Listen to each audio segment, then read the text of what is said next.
Hey, what's going on, everybody? It's Easy Victus here with another scrumptious and mystery-filled video for all of your animated show and movie-related needs. Today, my peeps, will be discussing 10 things you didn't know about our beloved blind and stubborn girl, Toph Beifong. Right before we start, if you haven't checked out my Twitch channel, please do down below. My schedule is big cheeks at the moment though, so it won't be stable for a little bit, but I'm figuring out a new one. So if you want to check it out though, you definitely can.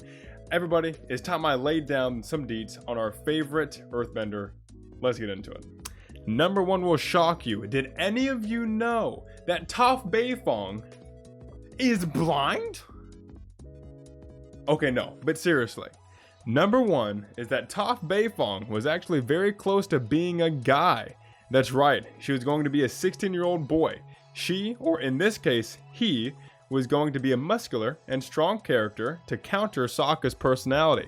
Co-creator Brian Konietzko rejecting the idea of her being a girl by other co-creator Michael Dante very close to her debut. But as the team made her a reality, she became his new favorite character. And I mean, I agree, Toph is undoubtedly at least in my top 3 favorite characters. How about you? Actually, let me know in the comment section down below what you think, because she's definitely my top 3. I mean, Zuko's probably up there too. I think he may be my first, but let me know. Number 2, she didn't just use her feet to see, but her organs too. She learned and used actually every part of her body to sense vibrations from the badger moles. The episode we witnessed this the most is when Zuko burns her feet because he was startled by her. This prompted her to crawl home, using not her feet, but the rest of her body to see. She's the only known person to use seismic sense in both variations. Number 3. Her very first appearance in the show wasn't in the Blind Bandit episode. Weird, right? We all remember seeing Toph beat cheeks in the underground tussling arena, but during Team Avatar's adventures in the swamp, Aang actually had a vision of her. He saw a little girl giggling next to an ironically flying pig. So seemingly, their meeting was no coincidence, but a need for him as the Avatar to learn earthbending. Number 4.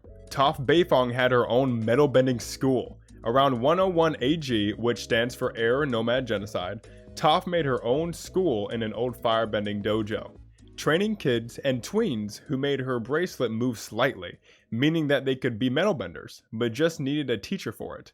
Recruiting these said kids to her dojo in the hopes of spreading her metalbending knowledge to more and more people.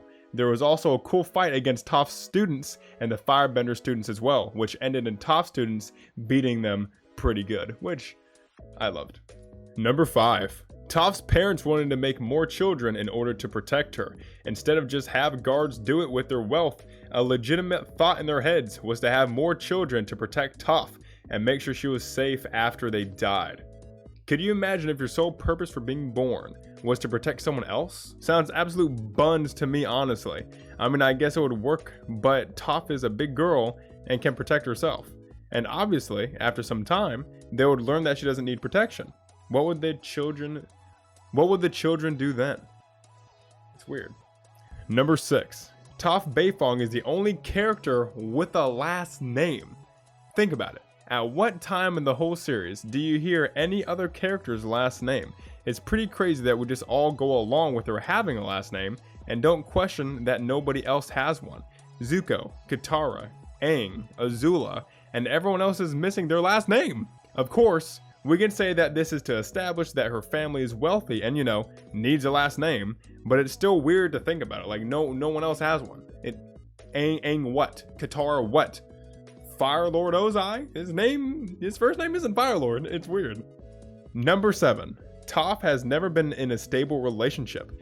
If any of you have seen The Legend of Korra, also spoilers if you have never seen it, Toph has 2 children, Lin and Suyin, but has never been able to marry or go steady with any particular person. This may be due to her stubborn personality and dislike of most people, or the fact that she actually enjoyed the company of animals more than people, outside Team Avatar and a few other people, of course. You can't tie down Toph Beifong. It's just not gonna happen. Number 8. Toph as an old lady had the ability to see the entire world and what was happening. Sounds crazy, right? But there's logic behind it, I swear. In The Legend of Korra, more spoilers by the way, we come into contact with an old but still strong Toph Beifong in a swamp by herself. She lived near a massive tree that had roots spread throughout the entire world, allowing her to sense and see what was going on everywhere at any time if she so pleased. She used this ability to keep an eye on her daughters from a distance, as well as keep updated on what was happening in the world, like her own little news station. Number 9. She actually had a duel with King Bumi to see who was the more powerful earthbender in an Avatar The Last Airbender comic book named The Lost Adventures. We get the highly anticipated showdown between Toph Beifong and King Bumi. While Suki is complimenting King Bumi, she technically refers to him as the greatest earthbender of all time, which Toph was an earshot of, and of course we know that didn't fly with her too well. Sokka encouraged the duel between them, of course, because he was very excited to witness it, as we all are. As the two of them fought, earthquakes and the top of mountains came crashing down because of their power. Due to the destruction, the fight had to stop though, and Sokka declared the fight a draw.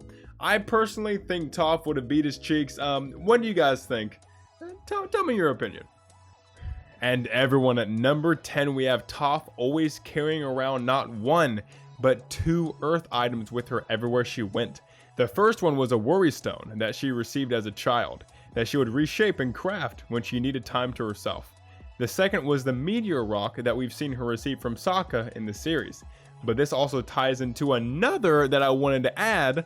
I believe Toph had more than just a crush on Sokka. I mean, with her clinging to his arms a lot when moving through certain towns. Also, he was always there to help her when she needed it, strengthening their bonds. She also blushed before she talked about not missing him, and when Suki saved her from drowning, she thought it was Sokka and gave her a kiss. I just want to say that I ship Toph and Sokka. I honestly think they'll make like a really cute couple, but you know, Suki and him are cool too.